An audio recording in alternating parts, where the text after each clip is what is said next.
जीव मात्र चिन्मय है, जड़ है नहीं कोई, दुखी कोई है नहीं। दुख को तो हमने धारण कर रखा है, दुख को तो हमने पकड़ रखा है,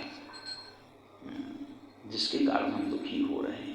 छोड़ दिए बस, दुख से दूर पकड़े हुए हैं ना, इसलिए तो दुखी हैं।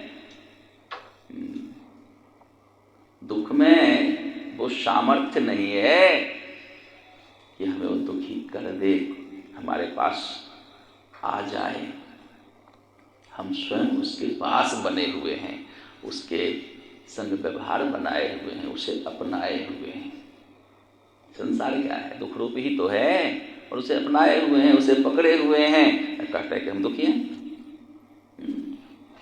इसमें संसार का कोई दोष नहीं है, किसी का कोई दोष नहीं है, माया की कोई का दोष नहीं है।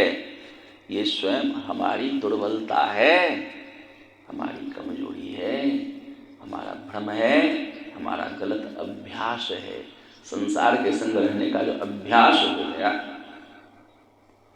उसके साथ रह रह करके जो हम अपने को संसारी मान लिए, जिसके कारण अब संसार का ही अनुभव होता रहता है। निरंतर कहीं भी चले जाएं, वृंदावन आ गए तो भी संसार का ही अनुभव होता है। राजा का बेटा मेला में खो गया, छोटा सा बालक, और फिर वो मिला नहीं अपने परिवारीजनों को। मेला खत्म हो गया, सब चले गए, वो बालक रह गया वहीं पर। मेला में भीख मांगने वाले भिखारी लोग जब देखा कि ये छोटा सा बच्चा किसी का रह गया है, उसको अपने संग ले गया, पालन पोषण करने लगा। भिखारी कहाँ से पालन पोषण करेगा? उसको भी अपनी तरह, अपने बच्चों की तरह एक कटोरा पकड़ा दिया। वो भी कल से भीख मांगने लग गया और धीरे धीरे भीख मांगते हुए बढ़ने लग गया। अब उन भिखारियों के संग रह करके, था तो वो राजकुमार, लेकिन अपने को भिखारी मान लिया।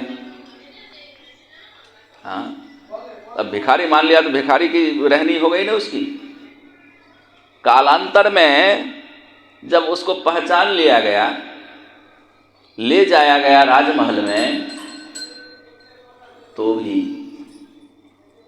अब वो व्याकुल रहता, उसका मन स्वीकार कर लिया कि मैं तो भिखारी हूँ, भिखारी लोग मेरे अपने हैं, संबंधी हैं, हमारे कुटुंबी हैं, हमारे चिंतक हैं, हमारा समाज है वो। और राजमहल में रहते हुए उसको परेशानी लग रही है कि हमारा समाज वाला कब मिलेगा, हाँ, कब थोड़ा स्वतंत्र होकर हम जाएं फुटपाथ पर। ये बात है, हमारी वही दशा हो गई है। संसार में रहते रहते, संसारियों के संग रहते रहते, संसार का दुख सहते सहते हम अपने आप को ढाल लिए उसी में कि ये तो झेलना ही है, ये तो सहना ही है। और अनादिकाल से वह झेलते सहते हुए हमारी दुखद दशा पर जब करुणामयी स्वामिनी जी की दृष्टि पड़ी और कृपा करके उन्होंने हमें अपनाया, बचाया, वहाँ से जो संसार सागर से काढ़ करके निकाल करके निज धाम में, निज गृह में अपने यहाँ ला करके बसाया।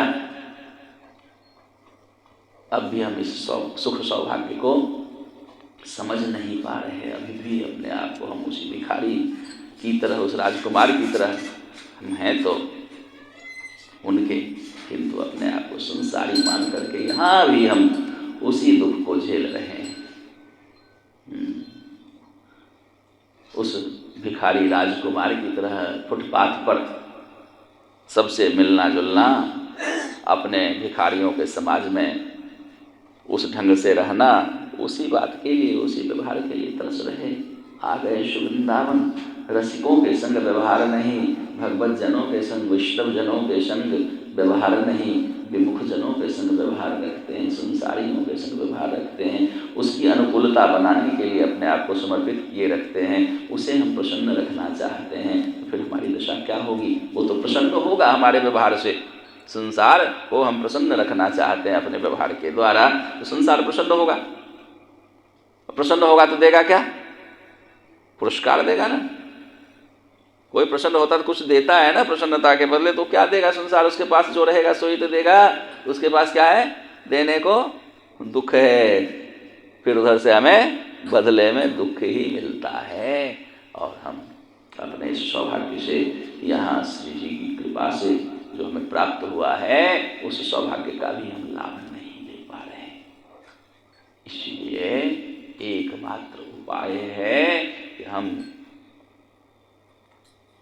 तन से तो श्री किशोरी जी की कृपा से वृंदावन आ गए,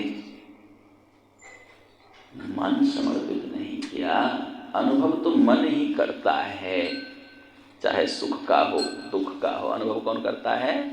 मन करता है।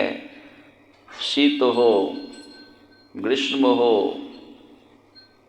मान हो, अपमान हो, लाभ हो, हानि हो, इस शरीर को कुछ नहीं पता, सब मन को पता होता है, सब मन ही अनुभव करता है ना। इसलिए हमारा यह मन जब तक समर्पित न हो जाता है, मन जब तक संलग्न न हो जाता है, तब तक हम इस सुख सौभाग्य का लाभ नहीं ले सकते। श्री वृंदावन वास मिलते हुए भी, श्री वृंदावन रस संपदा अपने पास होते हुए भी इसका हम लाभ नहीं ले सकते। इसलिए निरंतर निरंतर श्री वृंदावनमयी हमारी बुद्धि बने, हमारी दृष्टि बने, हमारी भावना बने, इसके लिए आवश्यक है कि हम श्री वृंदावन महिमा को नित्य श्रवण करें, श्रद्धापूर्वक श्रवण करें। स्वतः हमारे हृदय में ये प्रवेश कर जाएंगे, इनकी प्राप्ति की चाहना हमारे हृदय में उत्पन्न हो जाएगी और फिर एक समय ऐसा होगा जो बस यही रह जाएंगे और सब कुछ तुच्छ लगने लग जाएगा, मन बेचैन हो जाएगा। इनको प्राप्त नहीं होने, इन्हें प्राप्त नहीं करने के कारण मन व्याकुल रहने लग जाएगा। उस दशा को प्राप्त करने के लिए ही उपाय है, महज्जनों के बताए इस मार्ग का हम अनुसरण करें, इस पर अनुगमन करें।